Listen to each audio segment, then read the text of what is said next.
ముందుగా మనకి ధ్యానాన్ని అందించిన జగద్గురువు బ్రహ్మర్షి పితామహ పత్రిజీ గారికి ఆత్మ ప్రణామాలు తెలియజేసుకుంటూ, అలాగే మన చేత రోజు ఎంతో సాధన చేపిస్తూ ఎంతో జ్ఞానాన్ని అందిస్తున్న బ్రహ్మర్షి తటవర్తి రాఘవరావు గారికి, అలాగే బ్రహ్మ విద్వరిష్ట తటవర్తి రాజలక్ష్మి మేడం గారికి ఆత్మ ప్రణామాలు తెలియజేసుకుంటూ, ఈ సెషన్లో పాల్గొన్న మీ అందరికీ ధన్యవాదాలు.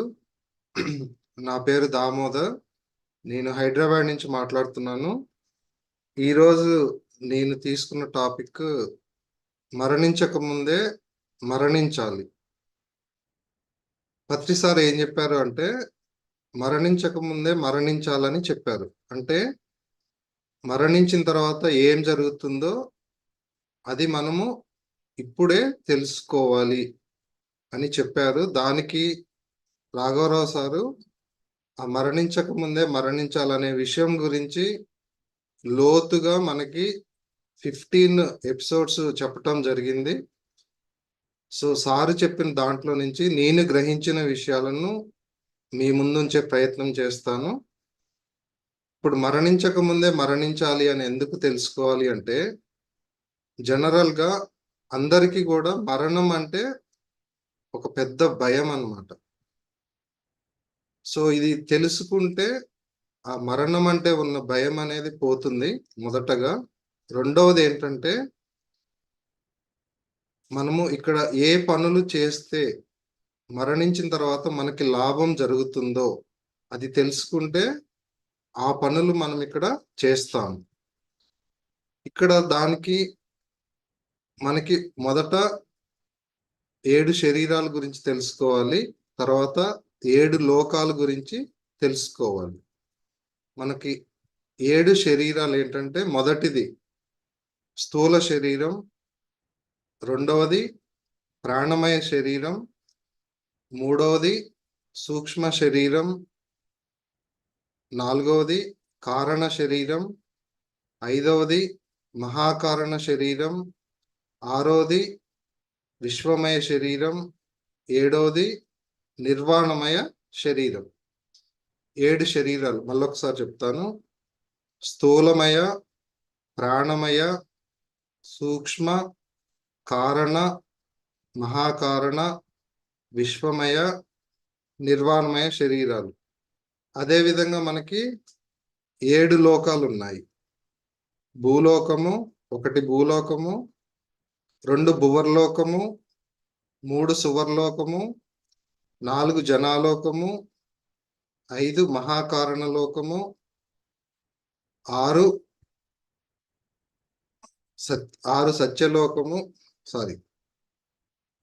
ఆరోది తపోలోకము, 7వది సత్యలోకం. 1 భూలోకము, 2 భువర్లోకము, 3 సువర్లోకము, 4 జనాలోకము, 5 మహాకారణ లోకము, 6 తపోలోకము, 7 సత్యలోకము. సో మొదటగా పూర్ణాత్మలు అన్నీ కూడా సత్యలోకంలో ఉంటాయి.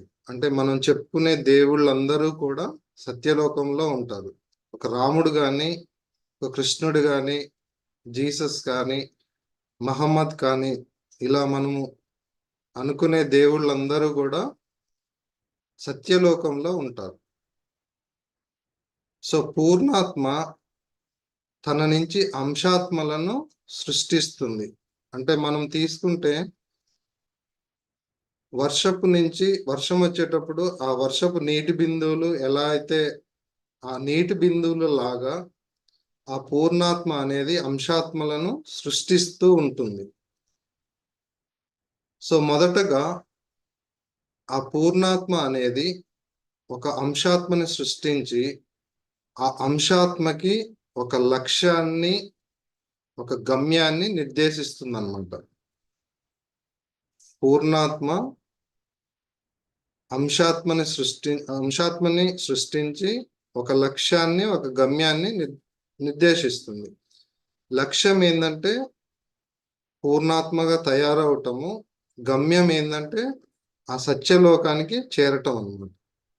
లక్ష్యం వచ్చేసి పూర్ణాత్మగా తయారవటము, గమ్యం వచ్చేసి ఆ సత్యలోకాన్ని చేరటం. సో మొదట ఆ పూర్ణాత్మ ఏంటంటే అంశాత్మని జనాలోకంలో ప్రవేశపెడుతుంది అన్నమాట. సో ఆ అంశాత్మకి అదే మొదటి జన్మ. మొదటి జన్మ కాబట్టి ఆ పూర్ణాత్మ అంశాత్మని జనాలోకంలో జనాలోకంలో పెడుతుంది. అప్పుడు ఊర్ధ్వలోక మాస్టర్స్ అంటే ఇక్కడ జనాలోకం కింద ఉన్న లోకాలు అధోలోకాలు, జనాలోకం పైనున్న లోకాలు ఊర్ధ్వలోకాలు. జనాలోకం కింద ఉన్న లోకాలు భూలోకము, భువర్లోకము, సువర్లోకము. జనాలోకం పైన ఉన్న లోకాలు మహాకారణలోకం, తపోలోకం, సత్యలోకం. ఇక్కడ ఊర్ధ్వలోక మాస్టర్స్ ఆ జనాలోకంకి వచ్చి ఆ అంశాత్మకి అంటే తను భూమి మీద ఎక్కడ జన్మ తీసుకోవాలి, ఏ పరిస్థితిలో జన్మ తీసుకోవాలి అనేది తనకి గైడెన్స్ ఇస్తారనమాట. అలాగా తనకి సరిపోయిన ఒక గర్భాన్ని అక్కడ భూమి మీద చూపించి ఆ గర్భంలో అంశాత్మని పెట్టడం జరుగుతుంది. సో అంశాత్మ యొక్క లక్ష్యం ఏంటి? ఒక పూర్ణాత్మగా తయారవటం. అంశాత్మ యొక్క గమ్యం ఏంటి? ఆ సత్యలోకాన్ని చేరటం. సో ఈ అంశాత్మ ఏంటంటే ఆ గర్భంలో ప్రవేశించిన తర్వాత 9 మాసాల తర్వాత ఆ ప్రపంచంలోనికి రావటము. అలా ఆ ప్రపంచంలోకి వచ్చిన తర్వాత తన లక్ష్యాన్ని, తన గమ్యాన్ని మర్చిపోవటం జరుగుతుంది. సో అలా 6 నుంచి 8 సంవత్సరాల వరకు ఆ కుటుంబం యొక్క ప్రభావము తన మీద ఉంటుంది. 6 నుంచి 8 సంవత్సరాల వరకు ఆ తల్లిదండ్రుల, ఆ ఫ్యామిలీ మెంబర్స్ యొక్క ప్రభావం తన మీద ఉంటుంది. 8 సంవత్సరాల తర్వాత బయటికి వెళ్ళినప్పుడు ఆ సమాజం యొక్క ప్రభావం తన మీద ఉంటుంది. అంటే తను స్కూల్కి వెళ్తూ ఉండటం, బయట తన ఫ్రెండ్స్ దగ్గరికి వెళ్తూ ఉండటం, అలా చుట్టూ ఉన్న సమాజం యొక్క ప్రభావం తన మీద ఉంటుంది. అలా రోజులు గడుస్తున్న కొద్దీ పెద్ద అవటము, ఏదో ఒక జాబ్ కానీ వ్యాపారం కానీ చేస్తూ ఉండటము, తర్వాత పెళ్లి చేసుకోవటము, పిల్లల్ని కనటము, అలా అలా లైఫ్ వెళ్తూ సో వృద్ధాప్యంలోకి రావటము, తర్వాత తను చనిపోవటం జరుగుతుంది. తను ఆత్మ తను చనిపోవటం జరుగుతుంది. సో ఇక్కడ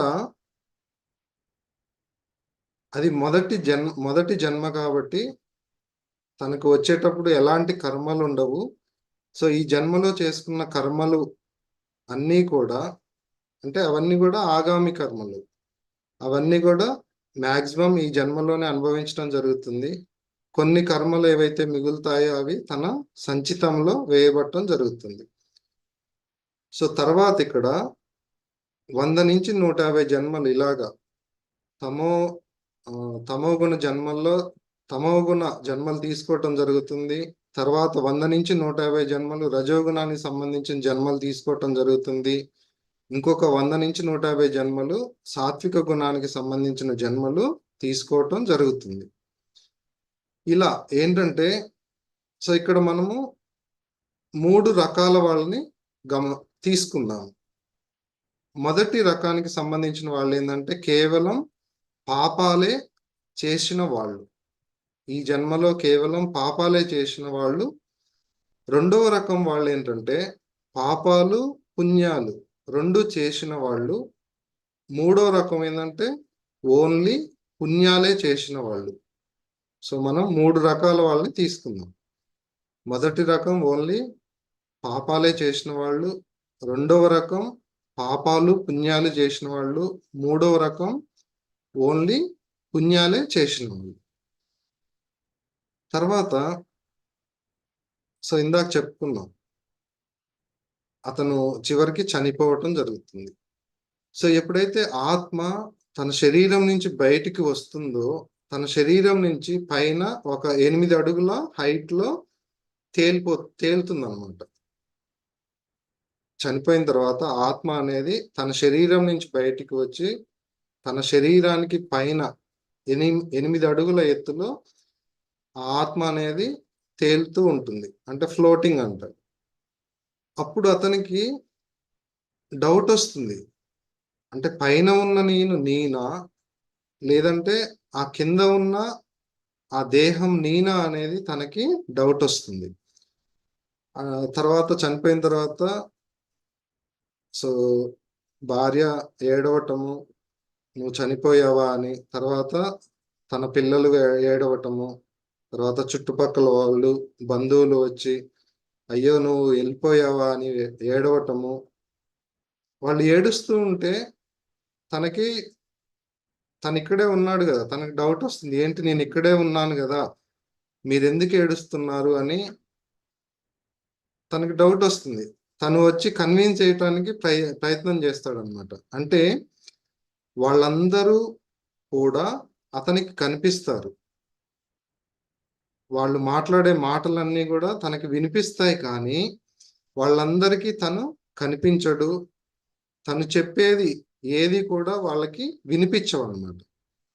అంటే అతను తను బతికే ఉన్నాడు అని అనుకుంటాడు తను. సో తను వాళ్ళ దగ్గరకు వచ్చి మాట్లాడుతూ ఉంటాడు, అంటే కన్విన్స్ చేస్తూ ఉంటాడు, నాకేమి కాలేదు, నేను ఇక్కడే ఉన్నాను, మీరందరూ ఎందుకు ఏడుస్తున్నారు అని వాళ్ళతో చెప్పడానికి, నేను ఇక్కడే ఉన్నాను అని చెప్పడానికి ట్రై చేస్తూ ఉంటాడు అనమాట. తర్వాత సో పైనుంచి 2 సహాయకులు వస్తారు తనని తీసుకెళ్ళటానికి. సో తనని తీసుకెళ్ళటానికి, ధ్యాన మార్గంలోకి రాని వాళ్ళని తీసుకెళ్ళటానికి పితృదేవతలు సహాయకులుగా వస్తారు. పితృదేవతలు అంటే తన దగ్గరి బంధువులు అనమాట, ముత్తాతలు కానీ అట్లా. పితృదేవతలు తన దగ్గరి బంధువులు తనని తీసుకెళ్ళటానికి పైలోకాల నుంచి ఇక్కడికి వస్తారు. వాళ్ళు వచ్చిన తర్వాత చెప్తారు, నీకు ఇచ్చిన సమయం అనేది అయిపోయింది, నువ్వు మాతో పాటు నువ్వు రా అని అంటారు. అప్పుడు తను నేను రాను అని చెప్తాడు. నా భార్య బిడ్డలు ఏమైపోతారు, నేను సంపాదించిన ఆస్తిపాస్తులు ఏమైపోతాయి, వీటన్నిటిని వదిలి నేను రాను అని అంటాడు. తర్వాత ఇంకా చేయాల్సిన కార్యక్రమాలు చేస్తూ ఉంటారు. అంటే తన బాడీని, తన దేహాన్ని శ్మశానానికి తీసుకువెళ్ళటము, తర్వాత ఆ దేహాన్ని కాల్చడం కానీ లేకపోతే దాంట్లో పూడ్చిపెట్టడం కానీ చేస్తారు. సహాయకులు చెప్తారు, చూసావా నీ శరీరాన్ని కాల్చివేశారు లేదంటే పూడ్చిపెట్టారు, సో నువ్వు వచ్చిన పని అయిపోయింది, నువ్వు మాతో పాటు రా అని చెప్తాడు. కానీ అతను వినడు అనమాట.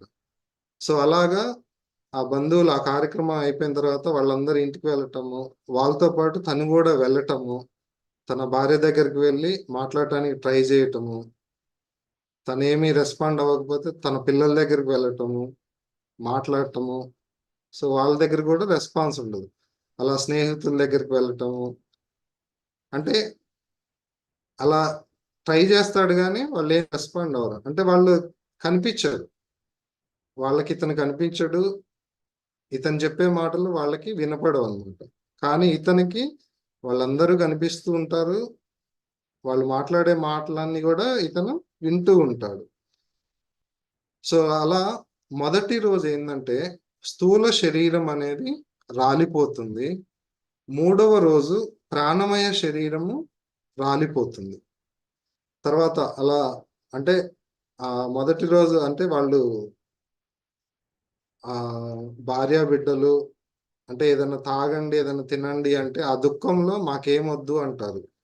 తర్వాత 2వ రోజు ఏంటంటే ఏదో కొంచెం తాగటము, అలా రోజులు గడుస్తున్న కొద్దీ వాళ్ళు ఇంకా ఆ బాధ తగ్గుతూ ఉంటుంది కాబట్టి ఇంకా కొంచెం కొంచెం తింటూ ఉంటారు. ఆ సహాయకులు ఇతను చెప్తారు, చూసావా నువ్వు పోయినా కానీ వాళ్ళు చేయాల్సిన పనులు చేసుకుంటున్నారు, వాళ్ళు తినాల్సిన తిండి తింటున్నారు అని చెప్తారు.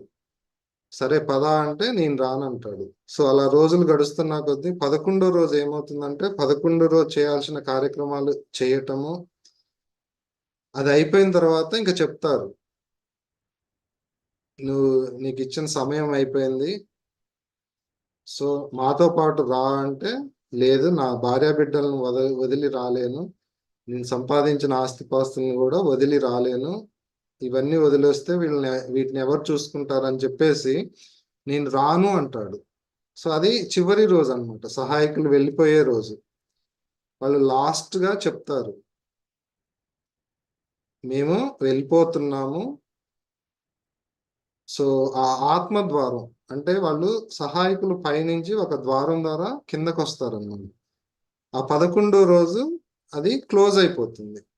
సో అతను చెప్తారు, ఇట్లా ఇట్లా జరుగుతుందంటే అతను వినడు కాబట్టి వాళ్ళు ఆ 11వ రోజు వెళ్ళిపోతారు. ఆ ద్వారం అనేది క్లోజ్ అయిపోతుంది. అలా అతను ఇక్కడ ప్రేతాత్మగా తయారవుతాడు. అంటే మనం దాన్ని దయ్యం అని అంటారు. ప్రేతాత్మగా తయారవుతాడు. సో అక్కడ ఏంటంటే కొన్ని వందల సంవత్సరాలు కానీ వేల సంవత్సరాలు అలా ప్రేతాత్మగా ఇక్కడ అక్కడ తిరుగుతూ ఉంటాడు అనమాట.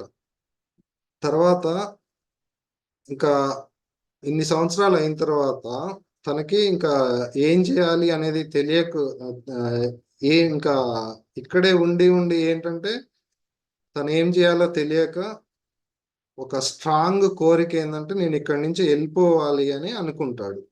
ఎప్పుడైతే అది తీవ్రంగా కోరుకుంటాడో అప్పుడు పైనుంచి ఆ సహాయకులు వచ్చి తనని తీసుకెళ్ళటం జరుగుతుంది. తర్వాత ఎవరైతే ఈ ధ్యాన మార్గంలోకి వస్తారో, ధ్యాన మార్గంలోకి వచ్చిన వాళ్ళు ఏంటంటే చనిపోయిన తర్వాత తనని తీసుకెళ్ళటానికి యోగులు సహాయకులుగా వస్తారు. ధ్యాన మార్గంలోకి రాకుండా చనిపోయిన వాళ్ళని తీసుకెళ్ళటానికి పితృదేవతలు సహాయకులుగా వస్తారు. ధ్యాన మార్గంలోకి వచ్చి చనిపోయిన వాళ్ళని తీసుకెళ్ళటానికి యోగులు సహాయకులుగా వస్తారు. సరే, ఇందాక మనము 3 కేటగిరీస్ చెప్పుకున్నాం. ఓన్లీ పాపం చేసిన వాళ్ళు, తర్వాత పాపము పుణ్యము చేసిన వాళ్ళు, మూడో రకము ఓన్లీ పుణ్యం చేసిన వాళ్ళు. ఇప్పుడు మొదట ఓన్లీ పాపం చేసిన వాళ్ళు ఏంటంటే సహాయకులు తీసుకెళ్ళి దానికంటే ముందు భువర్లోకంలో ఒక 8 భాగాలు ఉంటాయి అన్నమాట. భువర్లోకం అనేది చాలా పెద్దది, చాలా విశాలమైనది. దాంట్లో కింద 4 భాగాలు, పైన 4 భాగాలు ఉంటాయి. సో కేవలం పాపం చేసిన వాళ్ళు ఏంటంటే ఆ సహాయకులు భువర్లోకంలో కింద 4 భాగాల్లో వదిలిపెడతారు తనని. అక్కడ ఏంటంటే అక్కడ వదిలేసిన తర్వాత తను ఎంతో కష్టపడి ఎంతో ఎంతో కష్టంతో జీవితం జీవించి వస్తాడు కాబట్టి అతను ఫస్ట్ రెస్ట్ తీసుకుంటాడు. తనకి ఇష్టం వచ్చినన్ని రోజులు తను రెస్ట్ తీసుకోవచ్చు అనమాట అక్కడ. సో తను సేద తీరిన తర్వాత తన జన్మలో చేసిన ఏవైతే చేశాడో అవన్నీ ఒక్కొక్కటి గుర్తు వస్తూ ఉంటాయి. సో ఒకటి గుర్తు రాగానే అది తనకి అక్కడే జరుగుతున్నట్లు తెలుస్తుంది. ఫర్ ఎగ్జాంపుల్ ఏదైనా పాపం చేశాడు అనుకోండి, ఒక కోడి పీక కోసాడు అనుకోండి, ఎప్పుడైతే అది గుర్తు రాగానే అక్కడ తన పీక తెగిపోతున్నట్లుగా అనిపిస్తుంది. అంటే ఏది అనుకుంటాడు, ఏదైతే గుర్తొస్తుందో అది ఎమ్మటే జరిగిపోతుంది, అక్కడ జరిగిపోతుంది అన్నట్టుగా భావిస్తాడు అనమాట. సో అలా ఏదైతే అనుకుంటూ ఉంటాడో అవన్నీ అవుతూ ఉండటము, అంటే అవన్నీ తను అనుభవిస్తున్నట్లుగా ఫీల్ అవుతూ ఉంటాడు అనమాట. సో ఫస్ట్ మొదటగా సేద తీరటము, రెస్ట్ తీసుకున్న తర్వాత ఏదైతే అనుకుంటూ ఉంటాడో, ఏదైతే గుర్తొస్తుంటుందో అవన్నీ అనుభవిస్తూ ఉంటాడు. తర్వాత కొన్ని తీరని కోరికలు ఏవైతే ఉంటాయో అవన్నీ తీర్చుకుంటూ ఉంటాడు. ఒక చక్కటి భోజనం చేయాలి అనుకున్నాడు అనుకోండి, అక్కడ చక్కటి భోజనం చేసినట్లు ఫీల్ అవుతూ ఉంటాడు. సో అవన్నీ అయిపోతాయి. అవన్నీ అయిపోయిన తర్వాత ఆ సూక్ష్మ శరీరం అనేది, మూడో శరీరం అయినట్టు సూక్ష్మ శరీరం అనేది ఆ భువర్లోకంలో రాలిపోతుంది. తర్వాత కారణ శరీరంతో జనాలోకానికి వస్తాడు. చనిపోయిన మొదటి రోజు స్థూల శరీరము రాలిపోతుంది భూమి మీద. భూమి మీద మూడో రోజు ప్రాణమయ శరీరం రాలిపోతుంది. భువర్లోకంలో తను సేద తీరిన తర్వాత తను ఏదైతే గుర్తొస్తుంటుందో అవన్నీ అనుభవాలు పొందిన తర్వాత తను తీరని కోరికలు తీర్చుకున్న తర్వాత సరే ఇక్కడి నుంచి అవన్నీ అయిపోయిన తర్వాత ఆ సూక్ష్మ శరీరం అనేది అక్కడ రాలిపోతుంది. కారణ శరీరంతో జనాలోకానికి వస్తాడన్నమాట. అది మొదటి రకం. రెండో రకం వాళ్ళు ఏంటంటే పాపాలు పుణ్యాలు చేశారు కాబట్టి సహాయకులు తనని ఆ భువర్లోకంలో పైన 4 భాగాల్లో తీసుకెళ్లి వదిలేస్తారనమాట. తను కూడా అక్కడ కొన్ని రోజులు సేద తీరటము, తను ఏదైతే ఆ అనుకు తను ఏదైతే గుర్తొస్తుందో అవన్నీ అనుభవించటము, తీరని కోరికలు తీర్చుకోవటము, తర్వాత తను పుణ్యం కూడా చేశాడు కాబట్టి తను ఆ సూక్ష్మ శరీరంతో భువర్లోకం నుంచి సువర్లోకానికి వస్తాడు. ఎందుకంటే తను పాపాలు చేశాడు, పుణ్యాలు చేశాడు కాబట్టి ఆ పాప కర్మలు అనేది ఆ భువర్లోకంలో పై 4 భాగాల్లో ఉండి అనుభవించి తర్వాత ఆ సూక్ష్మ శరీరంతో జనాలోకానికి వస్తాడు అన్నమాట. సువర్లోకానికి వస్తాడు. భువర్లోకం పై 4 భాగాల నుంచి సువర్లోకంలోకి వస్తాడు. సువర్లోకం అంటే స్వర్గలోకం. ఇక్కడ స్వర్గలోకంలో పుణ్యాలు అనుభవిస్తాడు అన్నమాట. పుణ్యాలు అనుభవిస్తాడు ఎందుకంటే అతను పుణ్యం కూడా చేశాడు కాబట్టి. తర్వాత ఆ అనుభవించిన తర్వాత తన యొక్క సూక్ష్మ శరీరం అనేది రాలిపోతుంది. తర్వాత అక్కడి నుంచి కారణ శరీరంతో జనాలోకానికి వస్తాడు. అది రెండవ రకం. మూడో రకము ఓన్లీ పుణ్యాలే చేశాడు కాబట్టి సహాయకులు తనని సువర్లోకంలో తీసుకెళ్లి వదిలేస్తారు. సువర్లోకం అంటే స్వర్గలోకం. తర్వాత అతను కూడా అందరిలాగానే ఆ సేద తీరటము, తర్వాత ఏదైతే గుర్తొస్తుంటాయో అవన్నీ అనుభవించటము, తర్వాత తీరని కోరికలు ఏవైతే ఉంటాయో తీర్చుకోవటము, అదన్నీ అయిపోయిన తర్వాత సూక్ష్మ శరీరం అక్కడ రాలిపోవటము, తర్వాత కారణ శరీరంతో ఆ సువర్లోకం నుంచి ఆ జనాలోకానికి వస్తాడనమాట. సో ఇప్పుడు 3 రకాల వాళ్ళు కూడా జనాలోకంలో వివిధ భాగాల్లో ఉంటారనమాట. అందరూ ఒక దగ్గర ఉండరు, వివిధ ప్లేసెస్ లో ఉంటారనమాట. ఇక్కడ తర్వాత ఏమవుతుంది అంటే ఆ ఊర్ధ్వలోకం నుంచి మాస్టర్స్ వీళ్ళ దగ్గరకు వస్తారు. మనం ఇందాక చెప్పుకున్నాం, కింద జనాలోకం కింద అధోలోకాలు, జనాలోకం పైన ఊర్ధ్వలోకాలు అని.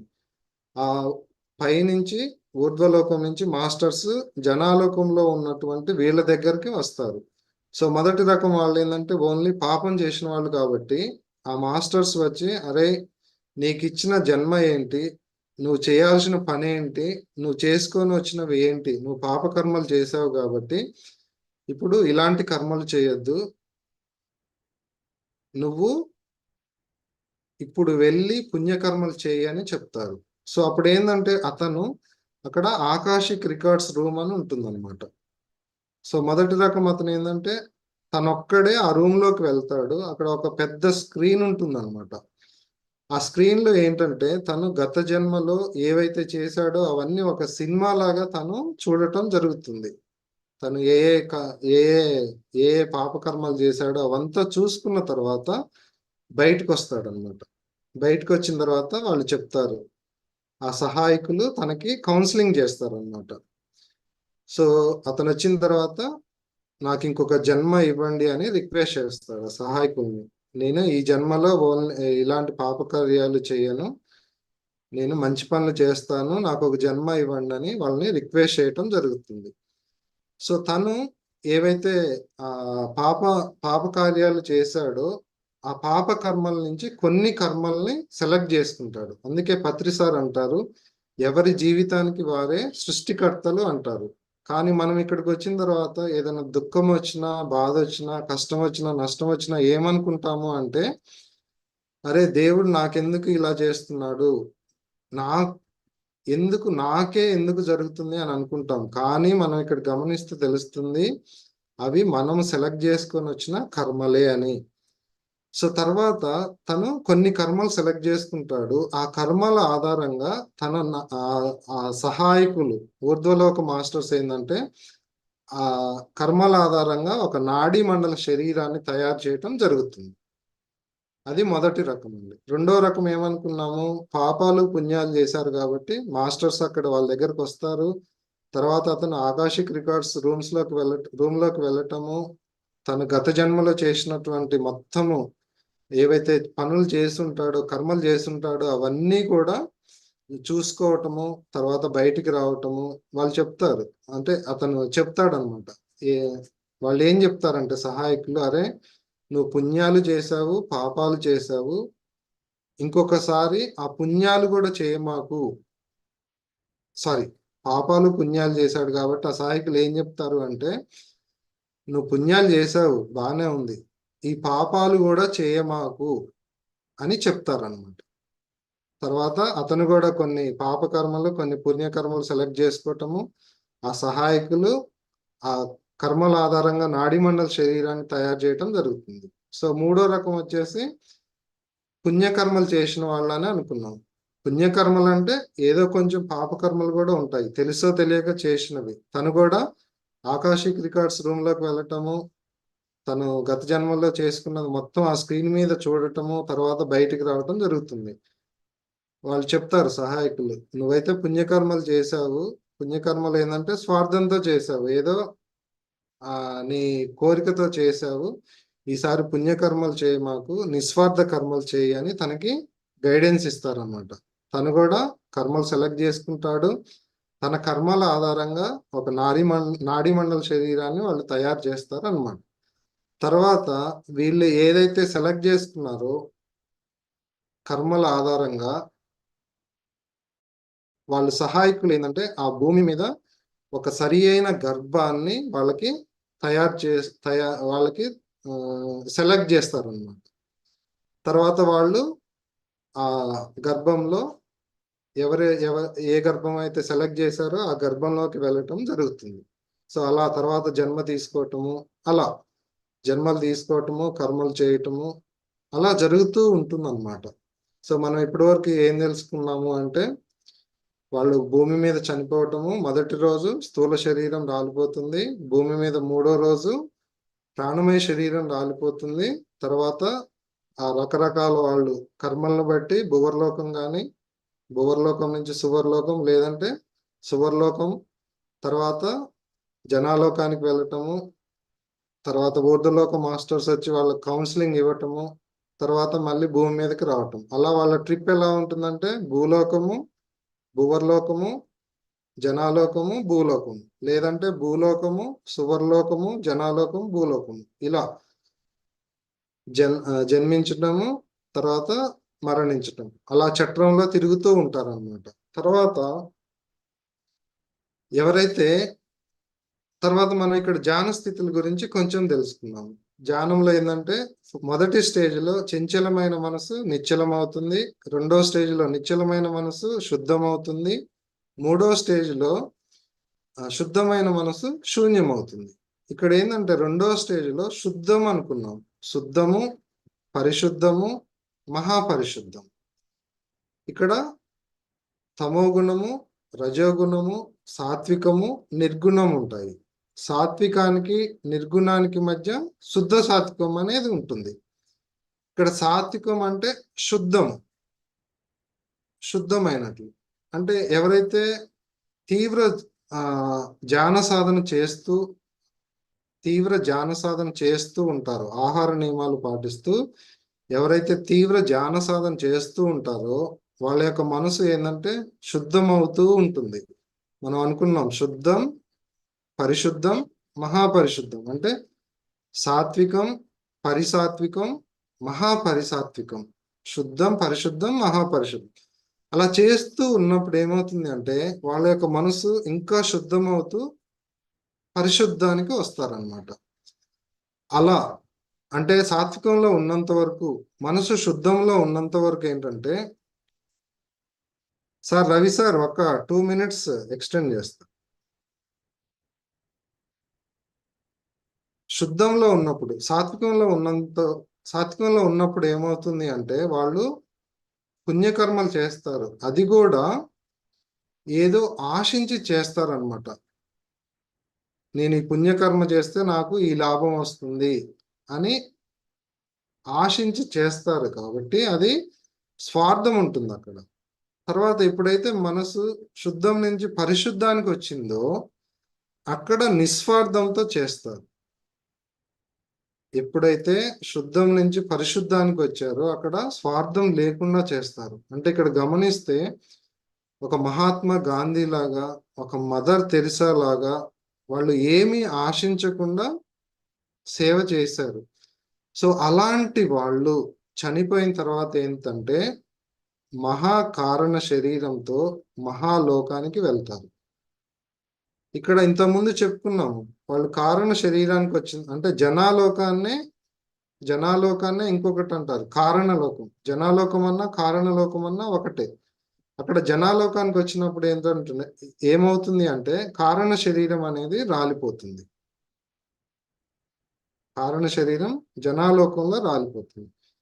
ఇక్కడ మనసు పరిశుద్ధమైనప్పుడు వాళ్ళు నిస్వార్థంతో సేవ చేస్తారు. ఒక గాంధీజీ లాగా, ఒక మదర్ తెరిసా లాగా.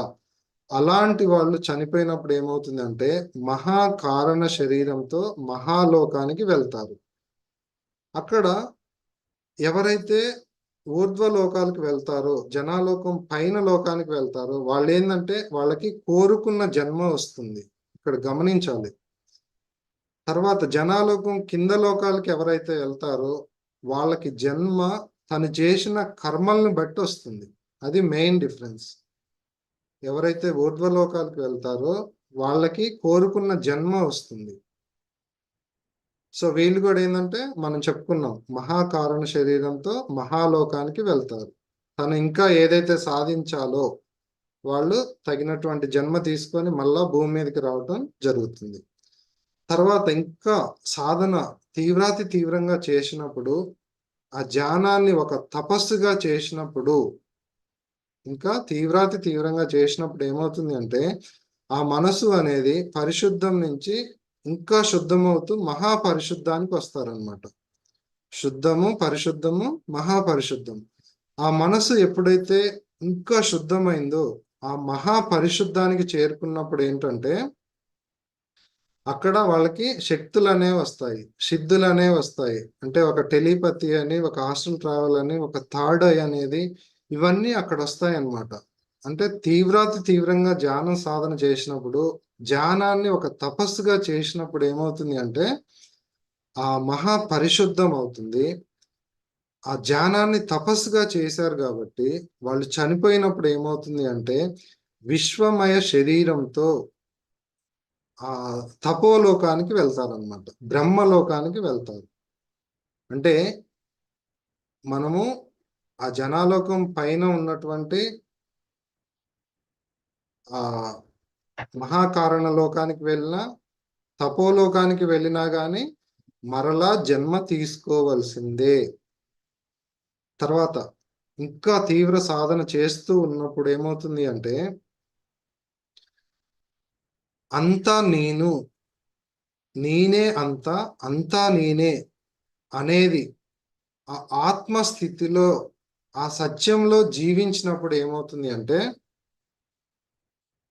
ఆత్మస్థితిలో 100% ఆత్మస్థితిలో ఆ సత్యంలో జీవించినప్పుడు అంటే అంతా నేనే అంతా అనే స్థాయిలో జీవించినప్పుడు వాళ్ళు చనిపోయినప్పుడు ఏమవుతుంది అంటే నిర్వాణమయ శరీరంతో ఆ సత్యలోకానికి చేరుకోవటం జరుగుతుంది.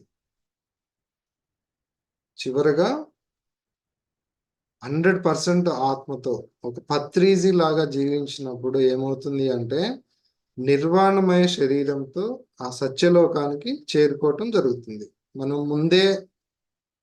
మనం చెప్పుకున్నాం అంశాత్మ యొక్క లక్ష్యం ఏంటంటే పూర్ణాత్మగా తయారవటము.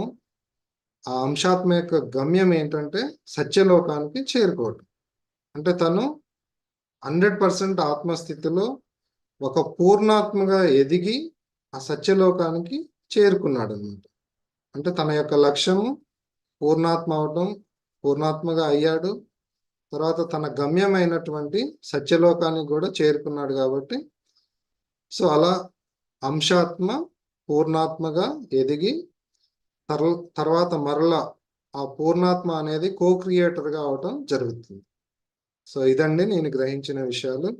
సో నాకు ఇంతటి చక్కటి అవకాశాన్ని ఇచ్చిన రాఘవరావు సార్కి, రాజ్యలక్ష్మి మేడం గారికి ధన్యవాదాలు తెలియజేస్తూ ఈ సెషన్లో ఉన్న మీ అందరికీ ధన్యవాదాలు. Thank you.